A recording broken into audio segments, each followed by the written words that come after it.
బండెనక బండి కట్టి 16 బండ్లు కట్టి ఏ బండిలో పోతాం నిజాం సర్కార్ ఓడా అంటే అది ఈరోజు మాకు వచ్చిన ప్రేమ కాదు. మాకు అది నా చిన్నప్పుడు చెప్పాను ఆ మాట. తర్వాత ఫస్ట్ మీటింగ్లో చెప్పా.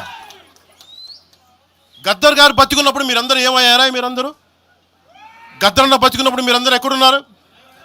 గద్దరన్న వెన్నులో బుల్లెట్లు దిగితే గద్దరన్న నా దగ్గరికి వచ్చాడు.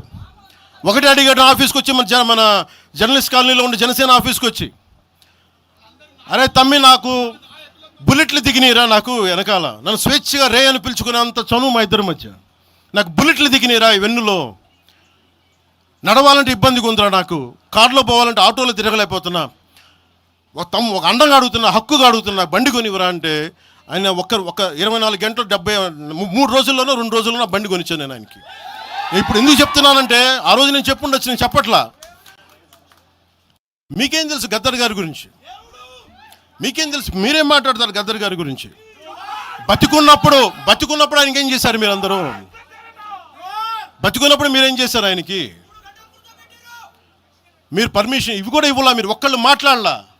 ఏదైనా అవసరం వస్తే నా కాడకు వచ్చి ఆయన గద్దరన్న ఏంటి ఏమనుకుంటున్నారు మీరు?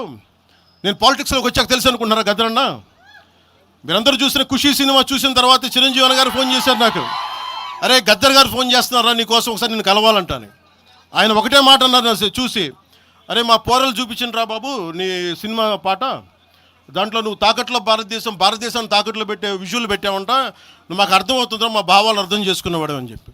తరిమేల నాగిరెడ్డి గారి తాకట్లో భారతదేశాన్ని ఆ భావన నువ్వు పెట్టావంటే మాకు అర్థమవుతుందని నేను చెప్పాను. నాకు లెఫ్ట్ వింగో రైట్ వింగో తెలియదన్నా, నాది హ్యూమనిజం మానవత్వం అన్నా, మీకు తోసిన సంతోషం అన్నా అని చెప్పి. ఆ రోజు